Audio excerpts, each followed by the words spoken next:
Brokering success demands a battle-ready strategy. TIE TMS equips brokers with the ultimate battle station for conquering a tough market.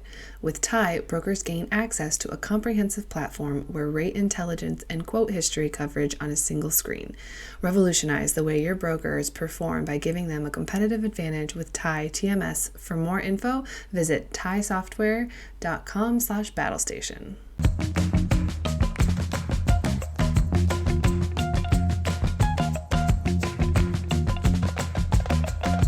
Welcome back to another edition of Check Call. Today we're covering some pretty current event topics with one of our favorite guests. Don't forget to subscribe to Check Call, the newsletter, on FreightWaves.com if you haven't already.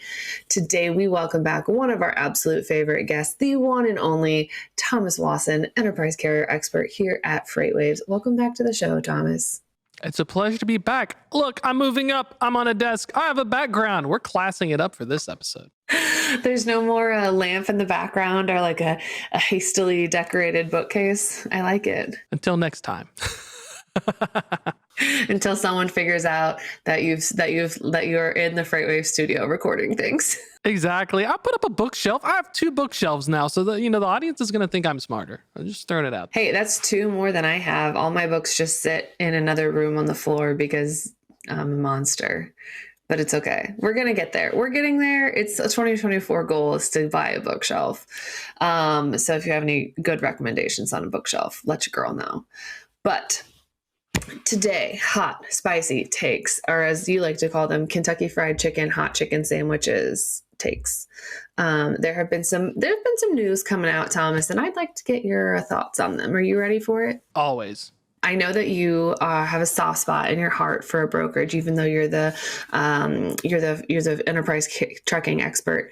What do you think about the whole Flexport relaunching the Convoy digital freight platform? What are your thoughts on that? I mean, I think it's a smart play. Flexport is doing, you don't think of Flexport like a traditional broker. Flexport is really helping out, the maritime, some of that first mile, a lot of the stuff. But it was such a really nice app. The workflow was great. It only made sense to pull it from Convoy. And, they are integrating the brokerage aspects. And I really do think eventually that the play is going to be, it's like, well, Convoy, you had these problems, but I'm going to take this carcass, I'm going to tidy it up, I'm going to throw it back on the ranch, and we're going to be good to go. I like that. Take the carcass, throw it back out on the ranch, and it's good. It's if it's kind of that ultimate, life cycle sustainability thing of, you're just finding a second life for a product that, had a rough go. It had a rough go for a little bit, and now it's been recycled and upcycled into something that's actually extremely beneficial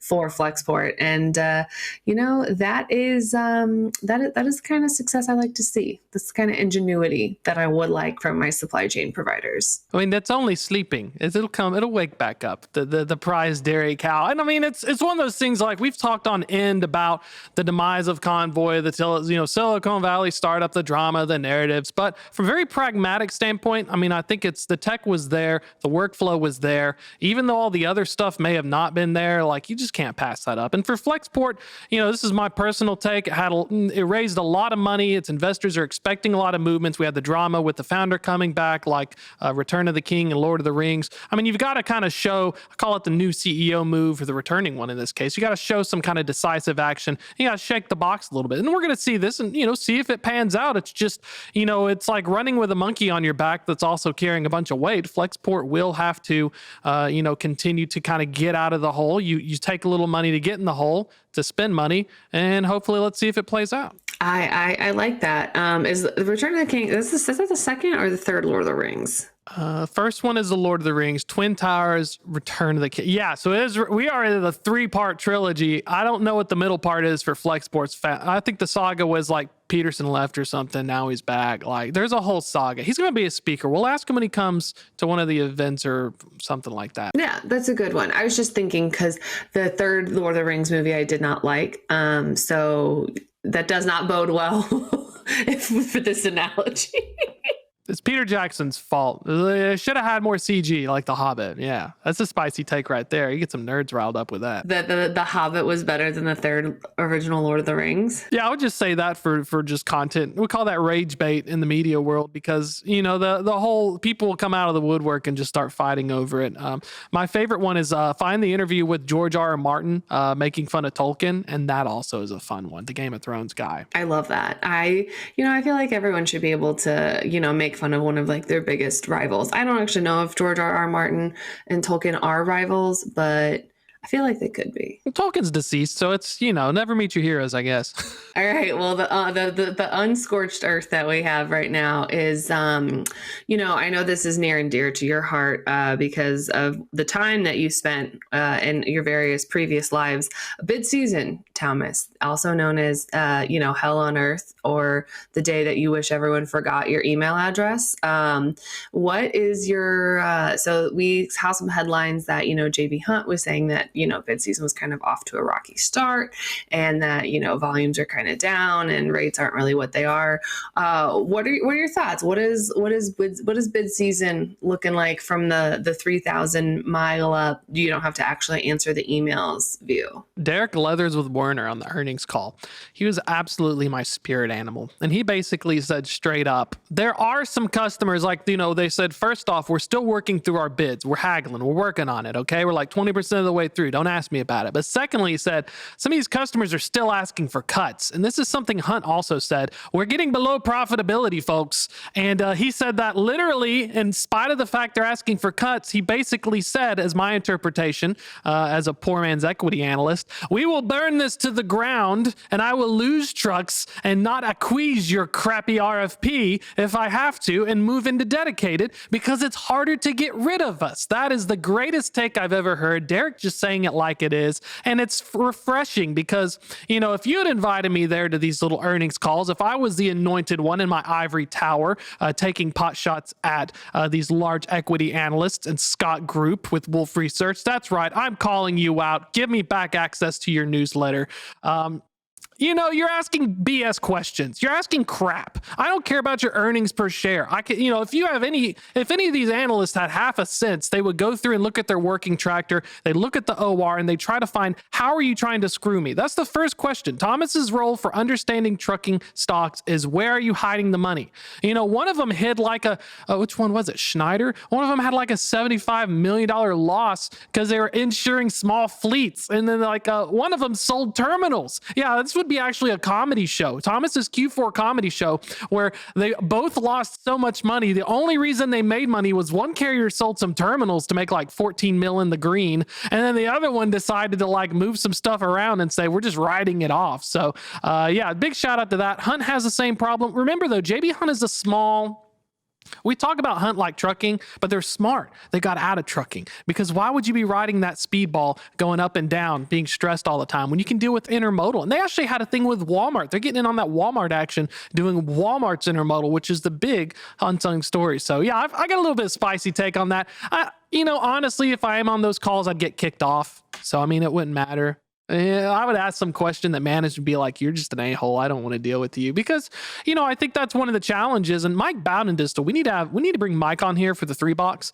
It talks about one of the challenges for equity analysts is you get access if you talk nicely about them. That's step one. So you think that I'm a shill. Y'all are just shills of a different name because if you go hard and make it into a sell or degrade the status of the equity or you give them a bad report, they won't invite you to the calls. So I apologize now, Scott Group, because I know it ain't easy working that corner and it's just one of those things.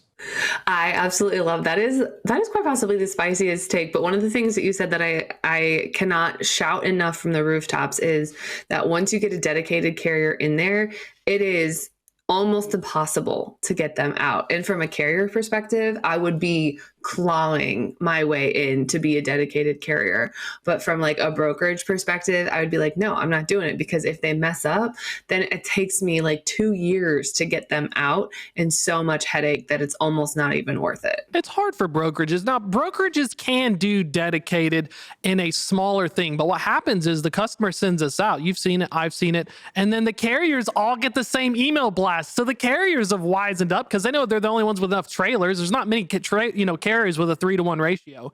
And normally it's a 1-to-1 because ain't nobody got time or money for that. And they'll start being like, oh yeah, I just got this email from everybody else. And so, if you're a customer, that's why your Werners, that's why your US Expresses, your Knight Swift, your Schneiders, your JB Hunts, that's why that dedicated exists, because even the customer knows the broker's just going to reach out and they're just going to take a cut. So just cut out the middle person.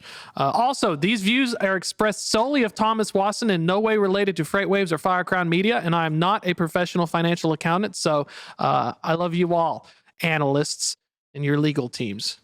For legal purposes only. But the disclaimer, this is satire, okay? My real professional opinion, though, is there is always a conflict of interest with equities, because if you do go too hard, they don't invite you and they don't show up to your thing, so it's okay. But at the same time, the buy side, due to the Chinese firewall, is doing the real moves, and so you really want to find the buy side, but they'll never let you in that party because you're not cool enough anyway. The moral of the story is be a pension fund. Okay, I like it. I think that, Thomas, I think we should make you like the John Oliver of freight, where you just, make absolutely ludicrous deals and offers to people. And that's just Thomas. I mean, I would try to give $1 million a year to a carrier executive to let me show up and like talk and represent their brand. So maybe that could work out. But I think we need that. There's a lot of humorous truths that go on in the supply chain, and the chaos. It's glorious. You have a little bit of gallows humor, working in it long enough. Oh yeah, you kind of get that.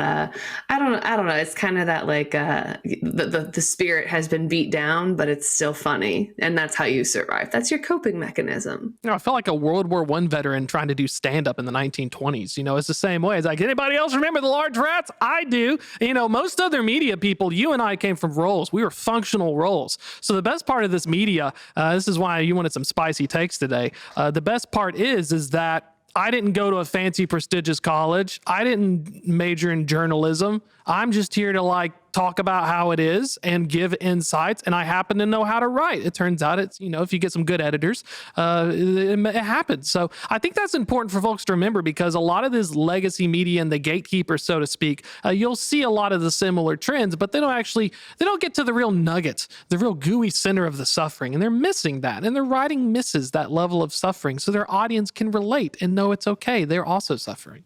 We all kind of suffer together and survive in whatever way we can.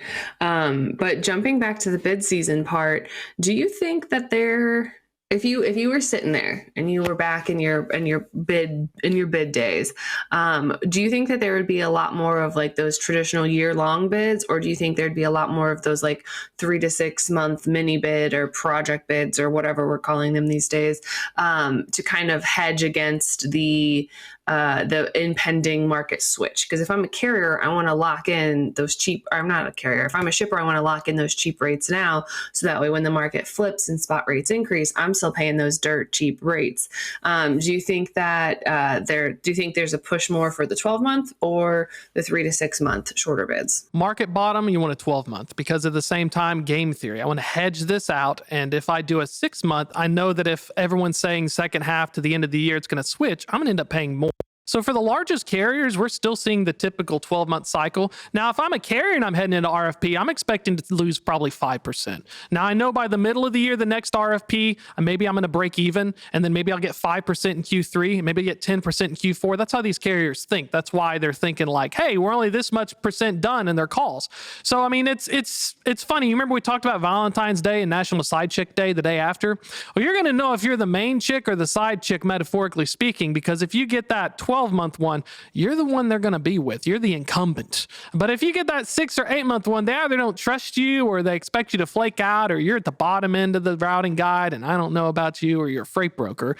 So, I think that's one of the big indicators. RFP season right now, at the end of the day, hang on. You're going to take losses. My strategy from doing truckload network design is that tighten the network, reduce deadhead, reduce dwell, analyze your markets, make mental notes on which lanes work and which don't, because you don't have the luxury to tell them to pan sand yet. But like Christmas coming up, put on your Christmas list lanes that piss me off and customers that piss me off, because we're setting the stage now. Who screwed me in Q1 is who I screw in Q1 next year, and a reckoning will come, my friends. I'm waiting for this shift in the balance that I know is happening, because we had, the pandemic where everything kind of stopped, and then everything became in favor of the carriers. They had the freight, they had everything, they had the crazy high spot rates. And then we had the shift, and now everything is, or was kind of in favor of the shippers. And now we're kind of coming to that middle of like, we have to find that common ground where we're not screwing each other over, but all of these like past 3 to 4 years of pent up, well, like, you got me for this, or I got taken for a ride on this, or I feel like, I was left out of something. I think that's really going to take over here as we kind of get into the end of this year and the beginning of 2025, when things kind of return to normal. I think hot take, I think we're going to see some long-standing partnerships of like, shippers that have had this carrier for a very, very, very long time. I think we're going to start to see some of that, switch up. I think it's going to get a little heated. Because the technology, it used to be, it was so clunky, the tech sucked, it was harder to remove these trailers and kick people out. But we've gotten so much better with visibility and tech that if I need to kick out your 75 trailers from that DC, it's a lot easier now. Or I'll just do what Amazon used to do, which was a universal interchange agreement, or FedEx, or some of these carriers, from my experience, would do that, and you lose your trailers. They're like, well, I'm sorry, we needed to load this, and your trailer's in like Kalamazoo or something like that, and then you get mad and you're like, bro, give me my trailer back, and like, you didn't see the universal interchange. So we are, with the advent and the rise of trailer pools for everyone, we are going to see possibly less friction for those shippers. And that's why, you remember, with dedicated, we go full circle now. Why do we like dedicated as a defensive measure and a moat in these tough times? Because they can't pull that silliness, because you also have a rep in there. You have your own drivers, or you're providing the drivers, the account manager, and the logistics. And so if you just pull that out, that thing shuts down compared to an already functioning DC that's just taking these transactions. Absolutely. I worked at a shipper for a while, and I babysat dedicated carriers. Like, I literally sat next to the account managers, and I was like, there was times I would look over and be like, how badly are you going to screw me today? And they were like, we don't know yet. Speaking truth to power. And it was one of those, because like at the beginning, you're always like, hey, if you could like, just be better, that'd be great. But then eventually you just kind of accept the fact, and you're like, all right, who's doing what today? How much do I need to prepare? But I guess, yeah, I'm all for carriers getting in that dedicated thing. It's a easy, nice way to cash that check and take it all the way to the bank. But if carriers are kind of, I guess, looking for ways to grow in that partnership with shippers, or their 3PLs for if they're doing a managed trans situation, what are some of the ways that they might be looking to grow? I mean, we just saw TFI and Dasky. Thank you. Dasky. We just saw them spin off as a way to kind of, grow both brands. Do you think we're going to see more of that as the year goes on? I mean, right now, M&A, mergers and acquisition, we'll probably continue to see, because it's like, when the wildebeests are crossing in the Serengeti and the alligators are waiting. Well, the fleets that are still there are the alligators, and they're just waiting for little stragglers, and you're going to gobble them up. That's the same principle. So, I mean, I would say at least the first half, continue to see M&A. But remember, there's a challenge to that. Heartland, they did that, but they've got an upset stomach. The two that they got over the past 2 years ago is like Smith Transport, and the other one, they're like a combined 103 OR, while Heartland themselves legacy was an 85. That was the one I think they sold a terminal because they lost money in Q4. Go figure. But I mean, that's an example of the challenges and pitfalls that you're going to run into. Now, dedicated as in taking over a DC, we will see more smaller carriers get access, because brokers are getting savvier, the tech's getting there. It's getting easier to wrangle all the kids when it used to just be one. At the same time, though, larger carriers will continue to have that premium because they have the size and the capability, and shippers are naturally going to, even though the larger carriers may suck at service, you get what you pay for on that, they will still trust them, because at least I know for sure, versus there's 5 times 4 carries of 5 trucks performing the role of 20. And then I trust the broker to handle it. But then like 3 of those trucks were in the shop, and now I have all this drama, and now the broker's having to go on the spot market, posting it on a load board. You see how that problem versus I can just yell at one of you. 100%. I like that. I also think that this is going to be the year of the regional carrier. I think that regional carriers are going to get a lot more business than they had maybe intended because of that service. Because honestly, I think shippers have gotten used to the service that they got over the past year when the market was down. So when things kind of turn, I think we're gonna look for a little bit more creative solutions to make sure that shippers are still getting that same level of service. And like you said, the rise of technology, I think that's really going to lend itself nicely to those regional carriers. Regional carriers specialized. And I mean, we always know Northeast Regional and other regional ones, but I do think they'll continue to have much better odds. The larger carriers right now, it's the business model is the same. It's the same since past 85 and deregulation. I think at the same time, while regional and small fleets are going to continue to make gains, technology's making their lives. That's why they haven't all gone out. We have so many more trucks. We have like trucking bloodbath, mentioned it like 3 times already. They just won't go away. Like smaller carriers and owner operators are metaphorical cockroaches right now. Stay strong, my dudes. But at the same time, we saw with US Express getting bought out, we're seeing the Dasky spinoff, we're seeing all this other stuff. Large carriers that have grown will only continue to grow through mergers and acquisitions and leveraging it because they can't organically grow. And when I mean organically grow, some idiot's going to tell me, oh, well, Thomas, I managed to increase my fleet count by 100. Well, congratulations, but you have like a 95% turnover. Your business model is based on churn and burn, and the smaller regional carriers have like a 60% turnover versus your 95. So don't give me that crap. You really can't grow. The only reason we were able to grow so much was because pre-ELD mandate, there was better utilization, better drivers. They're simply begetting themselves. They're existing because of their size at the moment. That's the warning signs. They can win, but they have to expand into things like LTL and intermodal. So we're seeing that. But the remaining pure play, like Werner is one of the very few pure play, Heartland's one of the very few pure play, they're going to have to start looking at that because they're still dealing with the roller coaster, and all the legacy trucking companies that are savvy are having to expand outwards because they are able to do stuff that these smaller fleets and regional ones can't do, like the intermodal or the complexities of having an LTL network or maybe air, stuff like that. I absolutely love your spicy takes. You brought them, I think they might be like Popeye's hot chicken hot. Like we've moved away from the Colonel's spices and we have moved straight into that sweet, sweet New Orleans heat.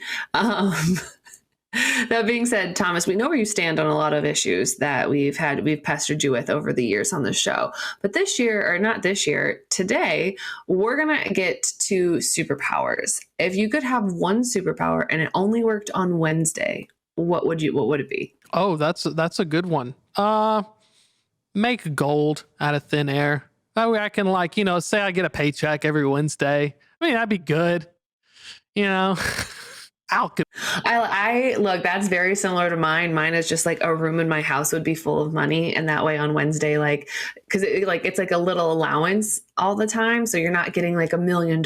You just get like a little bit every week. And, it's just, you can slowly call me the trust fund kid. That'll be my superhero name, trust fund kid, because you'll never know. I mean, there's been reports of people just hiding gold bars everywhere. So good superpower, in my opinion. Exactly.